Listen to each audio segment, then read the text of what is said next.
Howdy folks, and welcome back to the channel. We've been giving an awful lot of love and attention to the 1009 Blazer and to the 1010 ambulance, but we haven't really been neglecting private parts, but it's time to go ahead and get private parts ready for some of the rest of the stuff we're going to be doing this summer. We're going to go ahead and get our yearly PMCS done. We're going to be repacking the wheel bearings and everything else like that on private parts. So stick around and you can see what we'll have going on. All right, now one of the first things that we need to do is we need to get old private parts pressure washed. We need to get the underside washed because in order to properly be able to PMCS a vehicle, you need to have it clean. You've got to be able to see bushings, wear points, and things like that. So we don't have a lift, and there's no way to really get in and do a good pressure washing with the thing up on jack stands. So we're going to get the old forklift to help us out with this.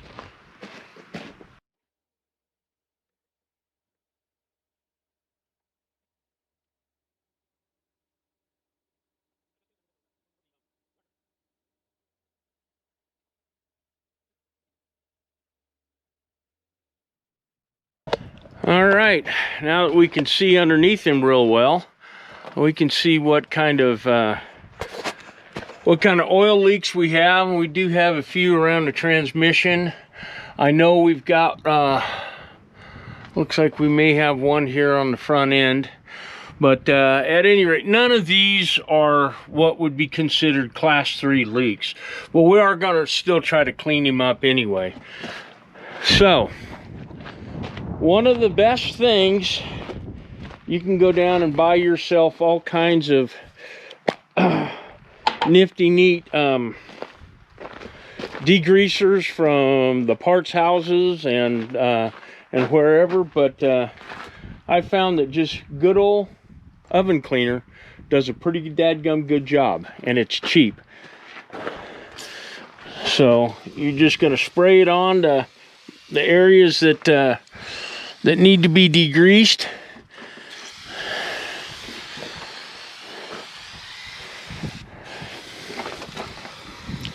And then let it set for a little while. So we'll go ahead and time lapse that.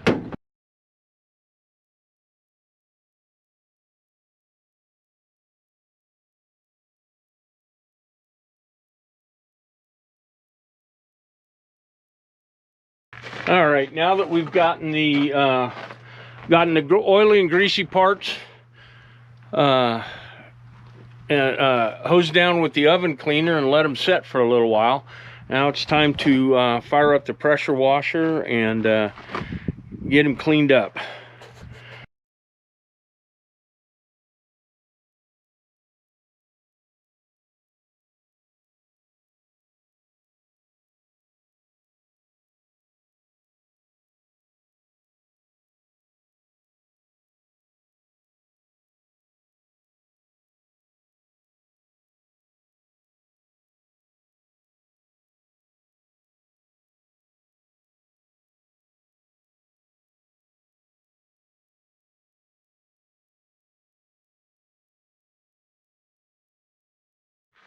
All right, you can see we've done a fairly decent job of knocking the grease out from around the grease fittings for the ball joints, for the tie rod ends. We still don't end up getting it perfectly clean, but you know, it's a whole lot better than it was.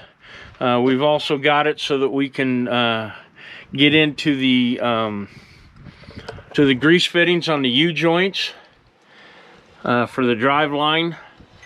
Like I said, it's not perfect, but it's better than it was.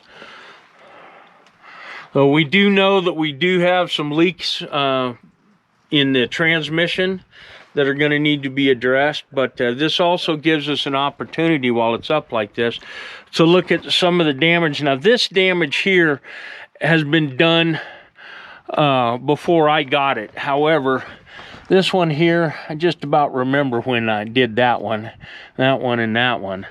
And then you can see This cross member in the back got hammered pretty hard, and that was done before I got him. So that's going to be something we're going to have to address at some point in time. And then this damage right here was all done when we went up and ran Kings Canyon last year. And you can see this had been restored once before, so there's a lot of Bondo on it. That's one of the reasons why this area here, we don't have the little cap for the shovel cover, because you can't weld the Bondo very well. So at any rate, you can see what I'm talking about by going ahead and pressure washing the underside here and then picking them up so we can get a better look underneath without having to get onto a creeper. So we're gonna go ahead and let him down and wash out the inside a little bit more, but we're not gonna need high pressure water for that. And let him dry and then get him onto the slab and get ready to get him up on jacks and pull the tires and wheels off. So as you can see, he's pretty filthy inside here. And no matter how much you try to keep the dirt out of this spot,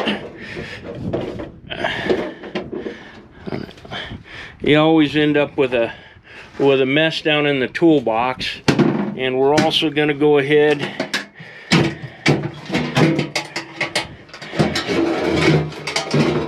pull the battery box lid off. And man, this is hard to do when you're trying to do this all by yourself. And get the battery compartment kind of rinsed out a little bit, but we're not going to be using high pressure water for that.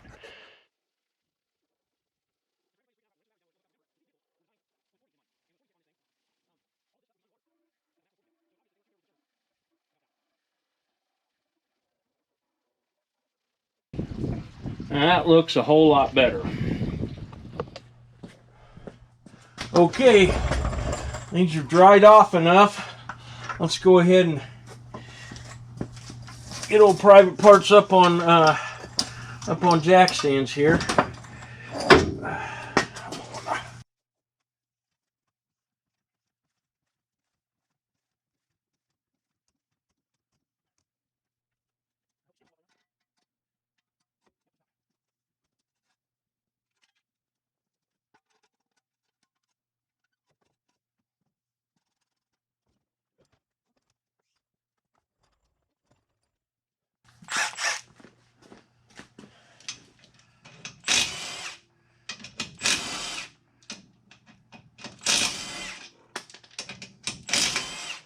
Now, if you've got an A1 with the original lug nuts and studs on it, you're going to need an 11/16 socket to pull the tires off.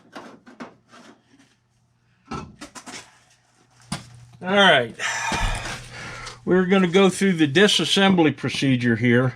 One of the first things that they say, pull the brake drums off. And when you pull the brake drum off, go ahead and inspect your brakes here. These brake shoes have got plenty of lining left on them, and the brakes haven't been giving me any issues, so we're going to go ahead and just leave them as they are, but we got to get this thing taken off. So we're going to get a punch and a hammer and get that broke loose. So as you can see, I've got a chisel here that's got a nice square edge on it. And that'll go ahead and go right up against there, and all you got to do is you tap that, and it will come loose. And just pull it all the way off.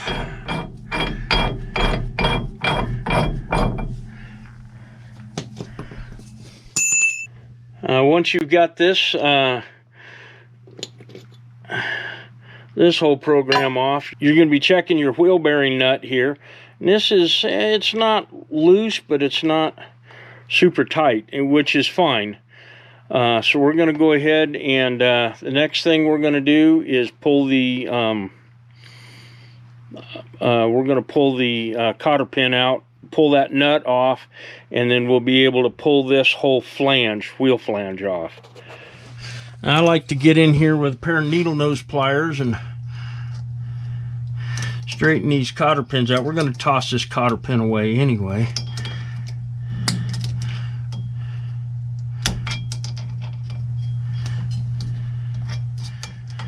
Once you can get it started out, then you can grab a hold of it with, I like to grab a hold of it with a pair of diagonal cutters and just kind of work it out, because the cutters will go ahead and grab a hold of it pretty easily. Just don't use enough pressure to cut them. And like I said, you're going to be reusing, or you're not going to be reusing that, you're going to be throwing that away. So we'll go ahead and spin the axle nut off.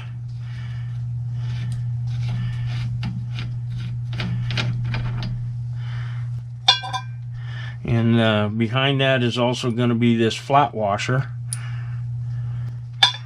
And then that should just come right on off. And then you're going to have,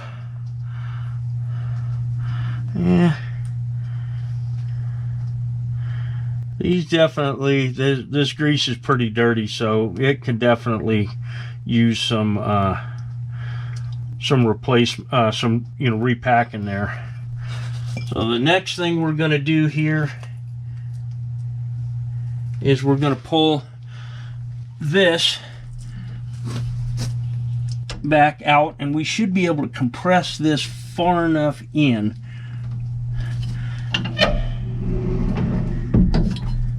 to be able to get this out of here according to the manual. But the manual may be full of crap in that respect. So what I normally do when I've done this before is I'll go ahead and pull these U-joints out and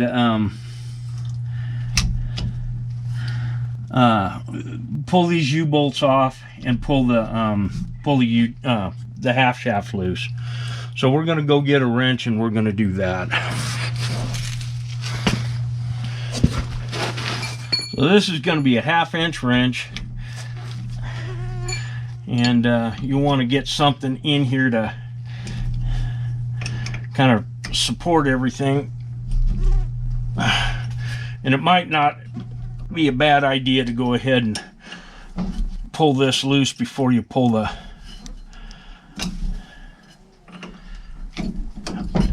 outer drive flange off.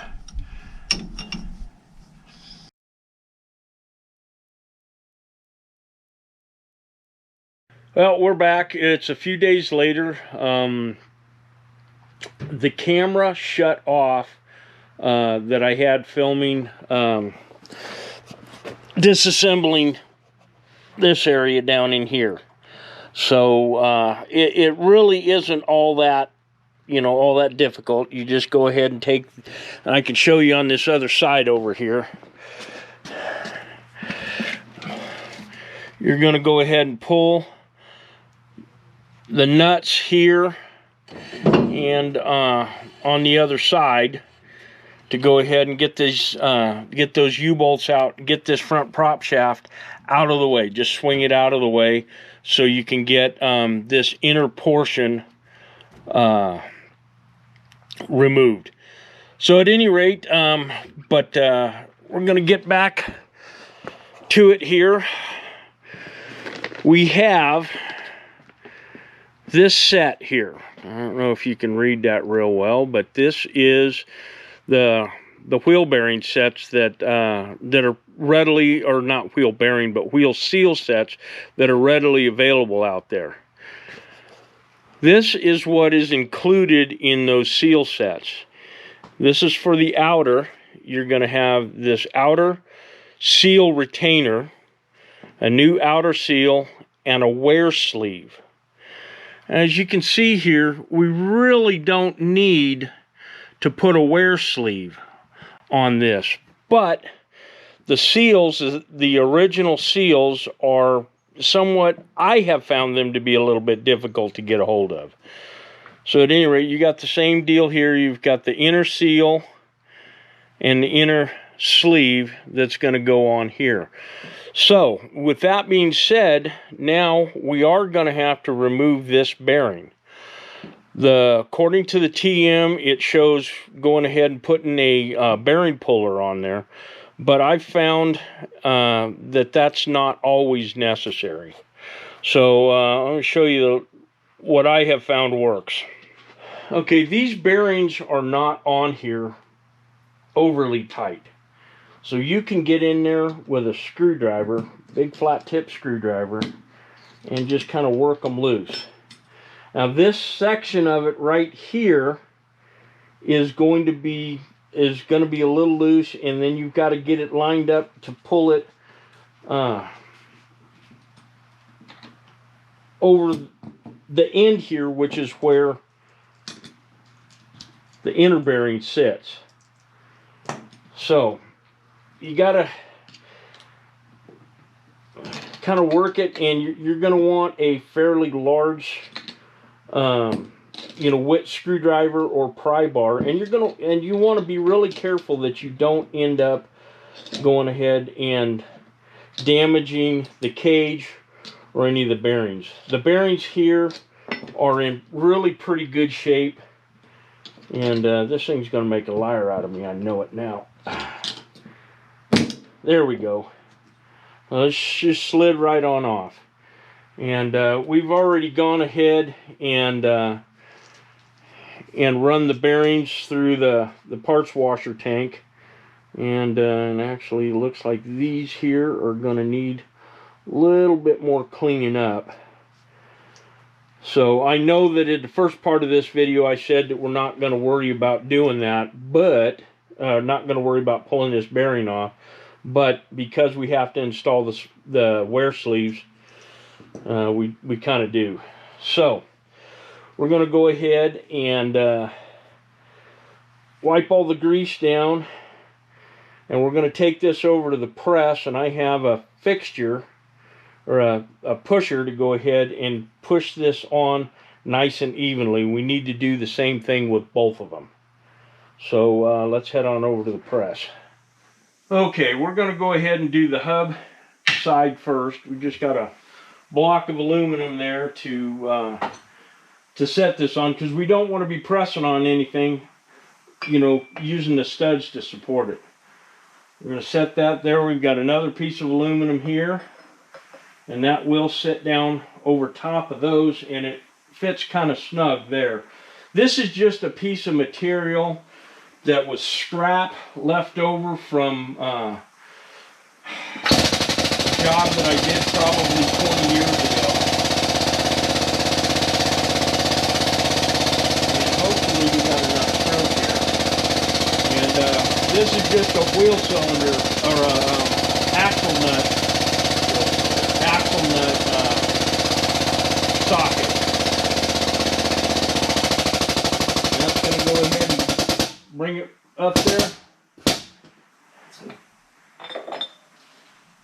And that brings it on there nice and even.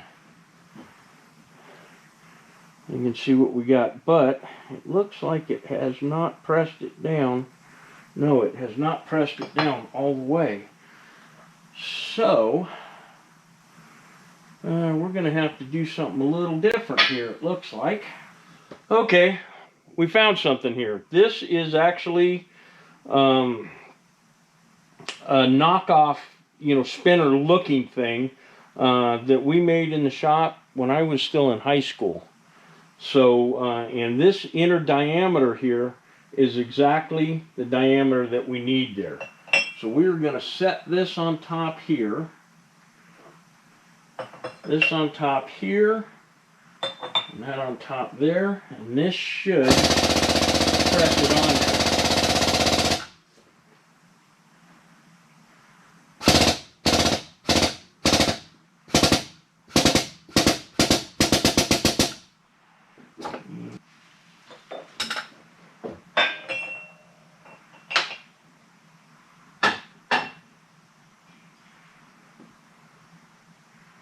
And there we go. That is pressed down there all the way so that the seal's not going to grab when you go to put this in. Now we can go ahead and repack the bearing for this and get this ready to install. But we still have to go ahead and install this one here. We're going to use the same, actually, I think we can go, nope, it's got to go this way. The same tool here.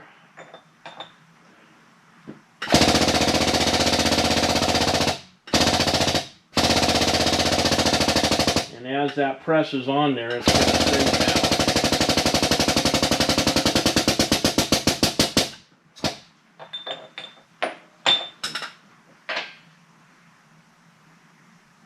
And this one pressed on all the way. So that's how you install the speedy sleeves. We're just going to show you the one because doing the other four or the other three are going to be the same. So let's get back over and get the bearings packed and get this thing put back together. Alright, the next thing we're going to do is we're going to repack the bearings. So we've got our handy dandy bearing packer here. So we'll take our bearings, drop them down in there. Take the plunger piece and just push it down, and I kind of rotate it a little bit as I'm pushing it down.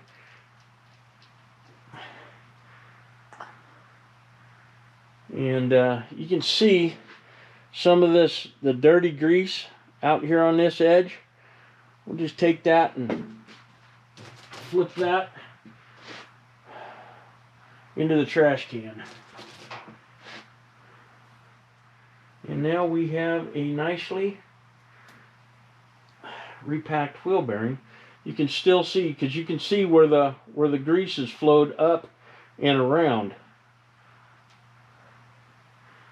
Oh, that's got some dirty stuff on it there. And then just flip the excess back into the container. Okay, now this bearing here, which is the inner one, which will go on there, has got to go into the steering knuckle first, because this seal has to get pressed on outside of it. So we're going to go ahead and take a little finger full of grease and go on out there and grease the inside of the race, set the bearing in, and then press this seal in. But first we got to move the camera.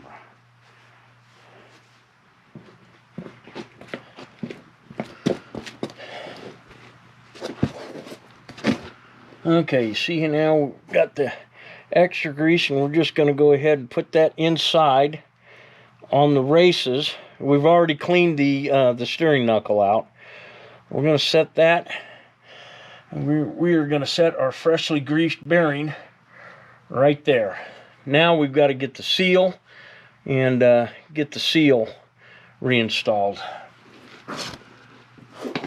Okay, this is going to be a little bit more difficult than the last time I did this, because the last seal that I had a flange on it, and it was just, you pressed it on there nice and easy.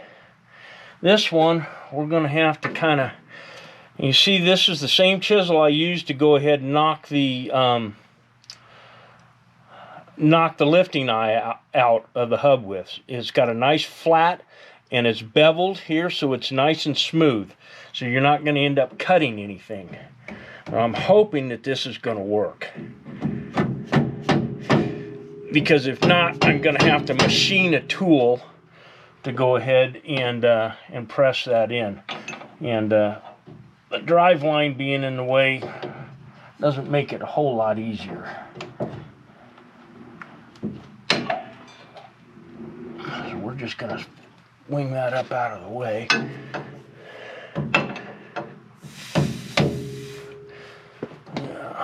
This is going to prove to be challenging, I think.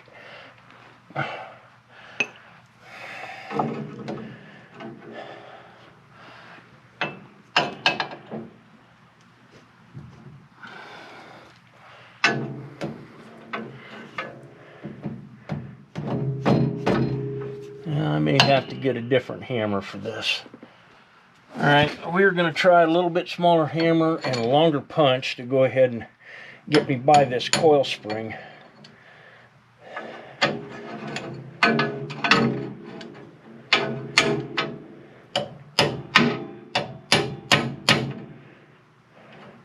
Just make sure that when you're doing this, you're using something that has that doesn't have any sharp edges on it.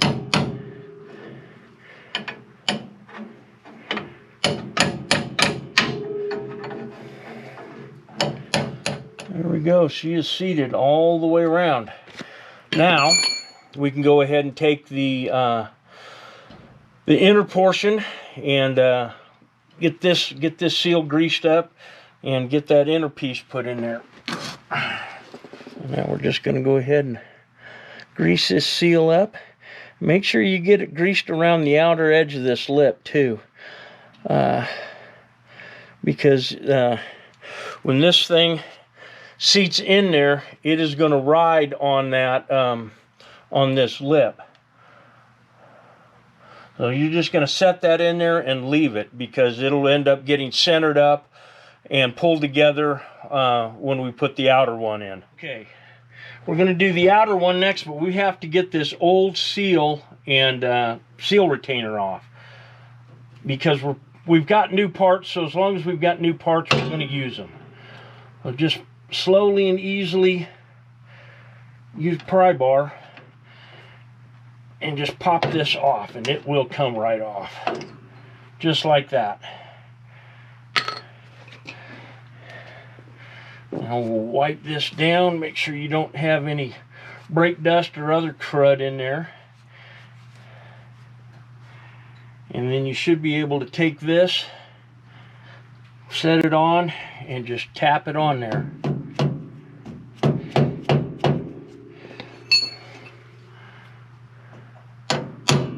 Now we've already installed the seal.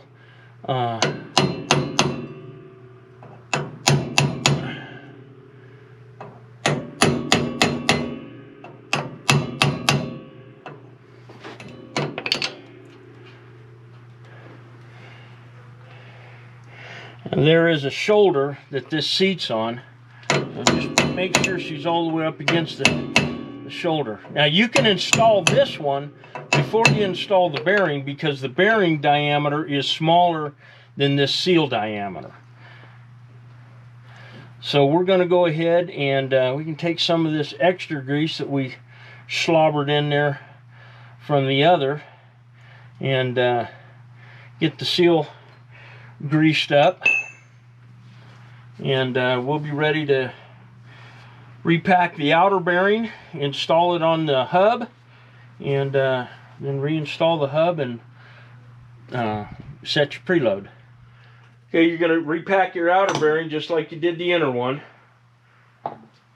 Throw it in the bearing packer and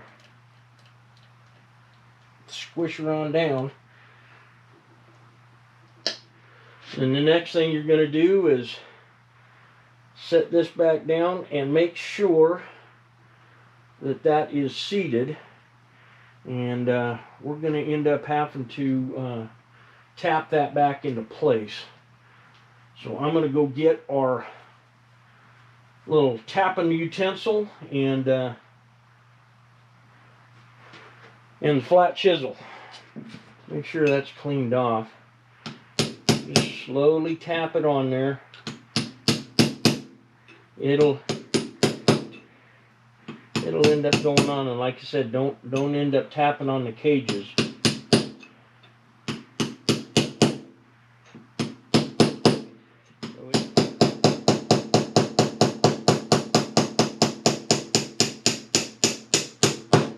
There we go.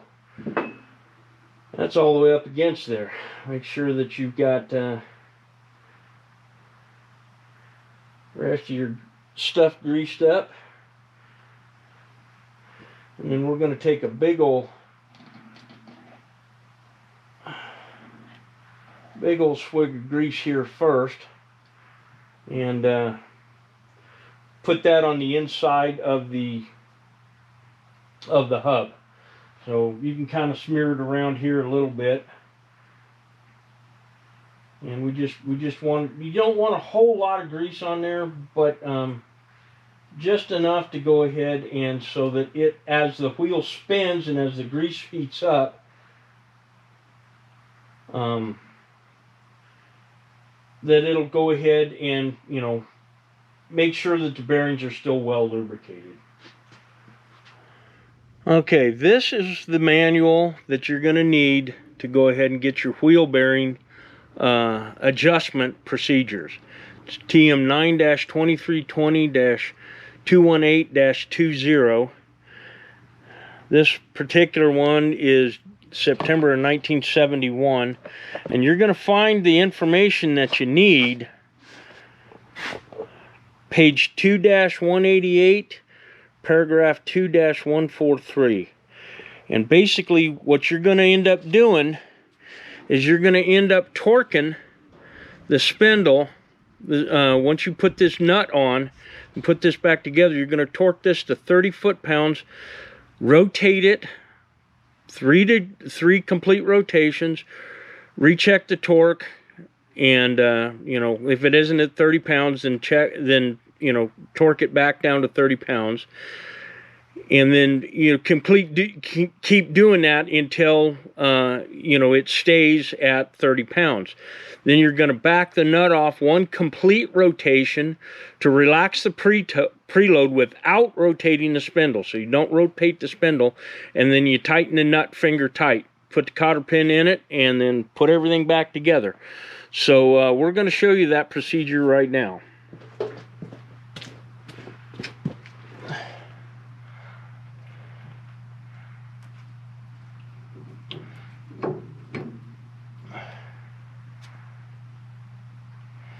There we go. We're going to put that on. A little bit of extra grease there. And then hold this up, center it up, slide the splines together, and there it goes. Next is the thrust washer and the nut.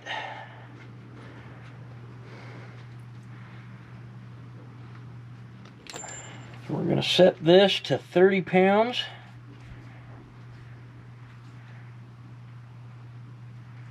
Right there. We're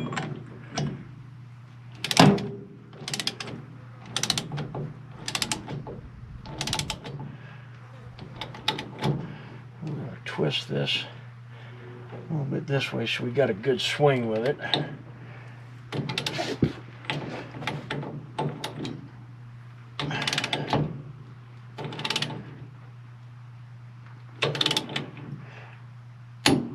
There we go. 30 pounds, spin it 3 times.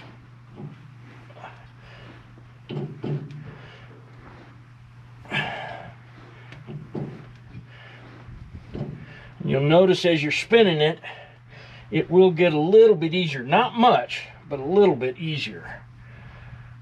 3 times, and then we'll check it again.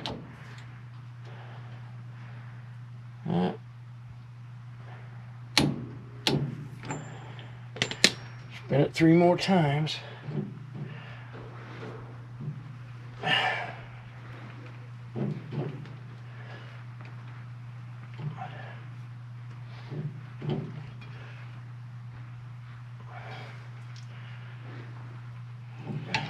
And you got to make sure that you remember to back this thing off. Okay. I think that's it, because that doesn't... Yeah.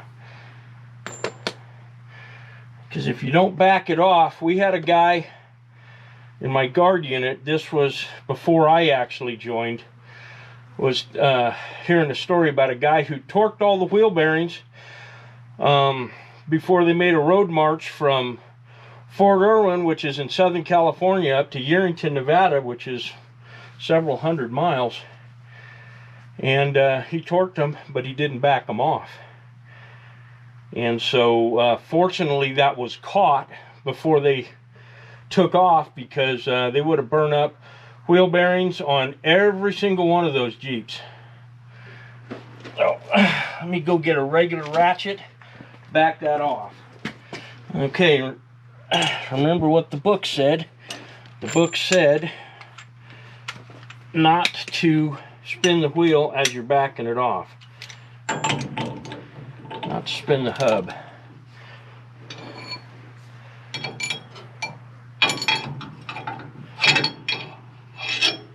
So you're going to back it off one complete turn,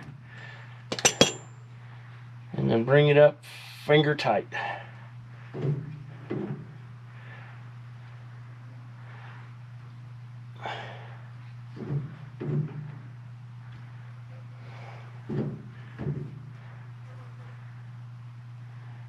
So you don't want it too tight, but you don't want it super loose. You got to have some preload on this thing. So what you may find, and these bearings that are in here are used bearings. Generally, you know, when they're dealing with it, they're talking about using brand new bearings. So you may find that that you may need to back this off a little bit more, kind of loosen everything up, and then retighten it by hand. You know, because what you don't want is, obviously, you don't want to go ahead and have your bearings too tight. The cotter pins are always a joy, because you can't get in there, can't do a straight shot in there. So we're gonna have to get some needle nose pliers, bend these a little bit to get them started.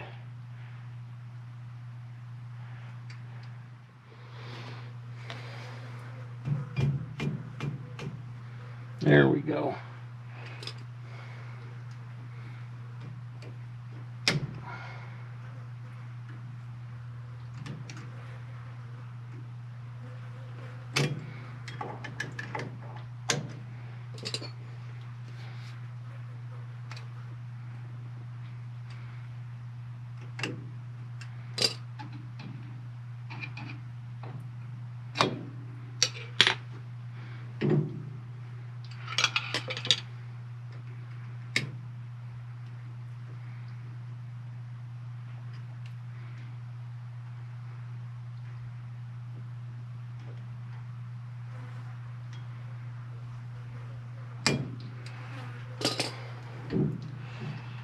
All right, there we go. And now the only thing that we got left to do is we've got to go ahead and grease grease all of the ball joints and all the grease fittings that we've got under this corner. I'm going to put the drum back on and reinstall the lifting eye. Now, I like to go ahead and put just a dab of anti-seize on this lifting eye, because I do not want that getting seized up to where I got to beat on it with a 10-pound sledge to get it to break loose.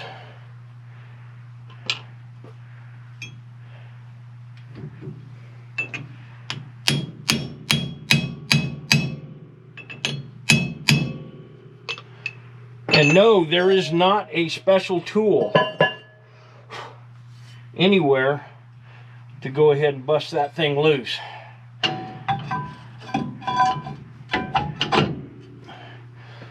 So there we have it. Let's get the grease gun in here. Oh, before we forget, we need to go ahead and reinstall the half shaft.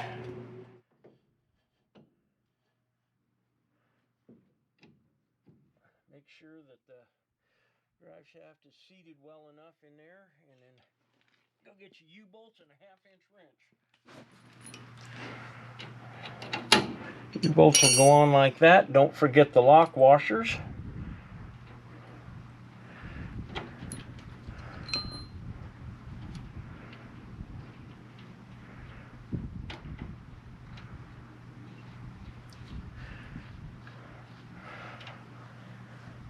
So I did not get any video footage of me taking this apart, so hopefully this video of me putting it back together will suffice. Hopefully you guys can't see just my arm here.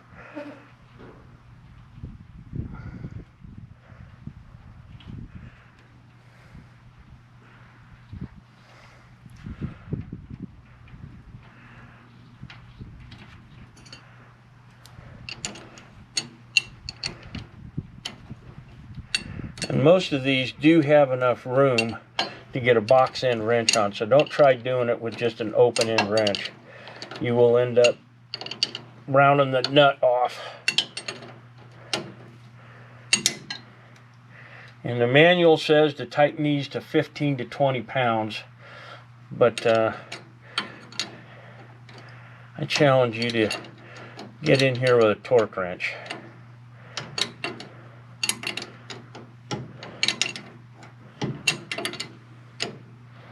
So I'm setting this at 17.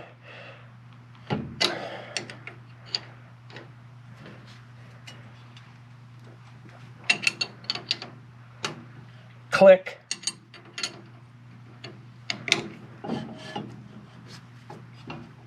Click. There we go, 17 pounds. I'll rotate it around, do the other side. Okay. Now we're going to go ahead and grease the lower ball joint.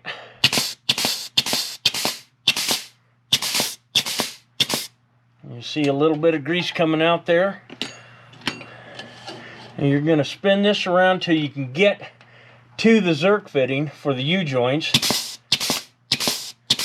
Probably about 3 or 4 squirts is all it's going to need. And you can see we got a little bit of dirt. Make sure you wipe the dirt off before you go to the next one.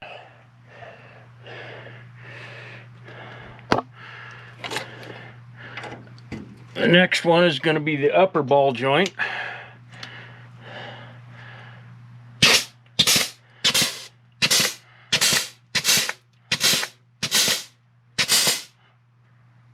And you can see the grease kind of spitting out there.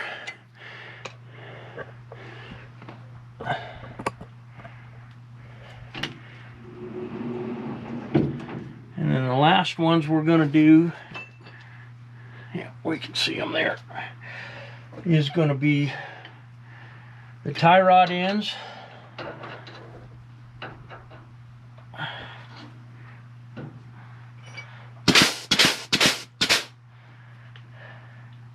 One of the things that you're going to want to look for when you do the tie rod ends and when you do any of this stuff is if things start to move, if the ball joint starts to move or the tie rod end starts to move when you're greasing this stuff, that means it's wore out and needs to be replaced.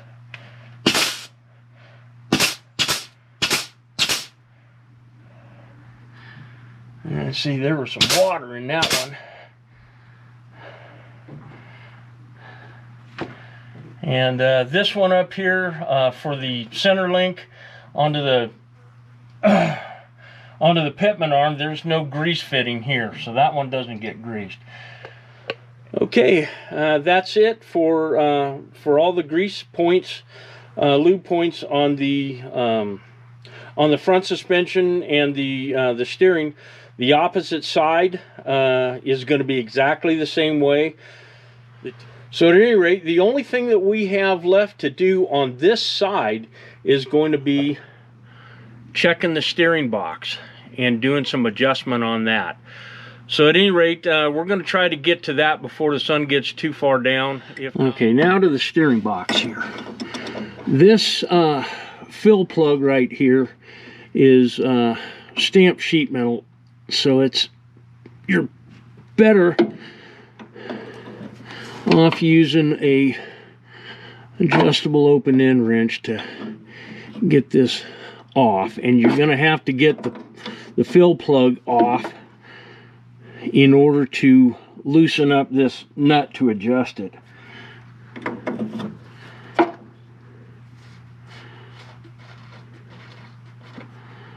Okay. There's that, and that is going to take a 3/4 inch wrench. This is the way that I always adjust these steering boxes. You're going to loosen it up, and you're going to go in there, hold the nut, and go in there and tighten this thing up until it stops. And then you're going to back it off a little bit.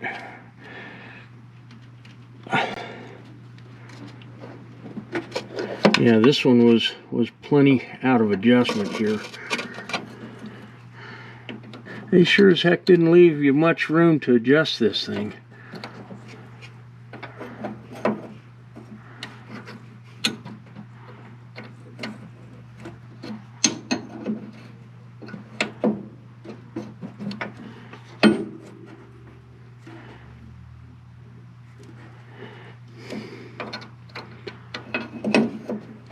Well, this thing was way out of adjustment. Which means this steering box is probably going to need to be rebuilt here real soon. All right.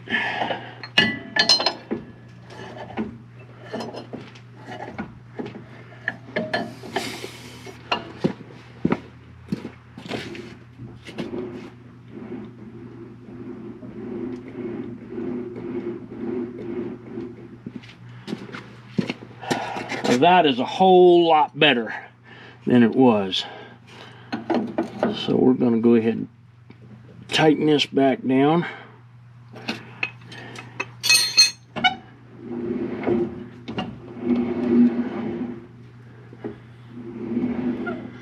Old Private Parts is going to be steering a lot better now. Now, the lube order calls out for gear oil in the steering box. I do not use gear oil. The reason why I don't use gear oil is because gear oil will have a tendency to leak out, and if your seals are not perfect, and if you're not checking it all the time, you will end up running it out of oil, and you'll end up with a froze up steering box full of rust, or something like that. I use a 0 weight grease that I get. I got a 5-gallon bucket of it from John Deere. The local John Deere dealership, because it was something that they'd ordered for a customer who never came and picked it up, so I got it cheap. But you can find this stuff on Amazon or something like that. So at any rate, I'm going to go ahead and check the oil level or the grease level in there and make sure it's topped off, and then we'll be done with this corner. Okay, we've got a handy dandy Allen wrench dipstick. So we're going to stuff that down in there, and it looks like we've got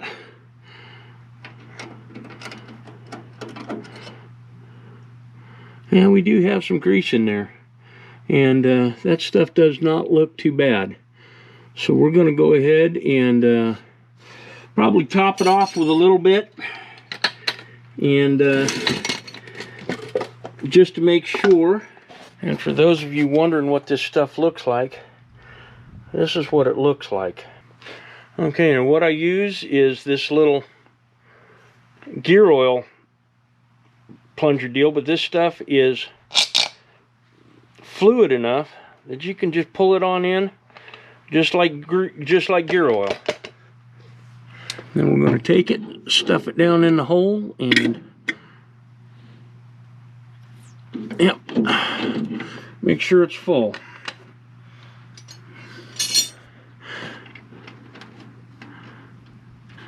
And that's all there is to it. Alright folks, that's it for this video. Next video is we're going to continue with the PMCS. We're going to be doing the checking the fluid levels and the differentials. We're going to be checking the fluid levels in the transmission, and making sure that all of the rest of the U-joints, drive lines, and everything else are greased. So that we can go ahead and get old Private Parts back out on the trail and get some more videos for you guys.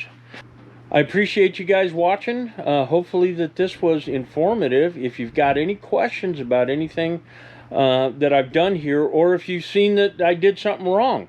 Let me know in the comments. So at any rate, thanks again for watching, and we'll see you on the next one.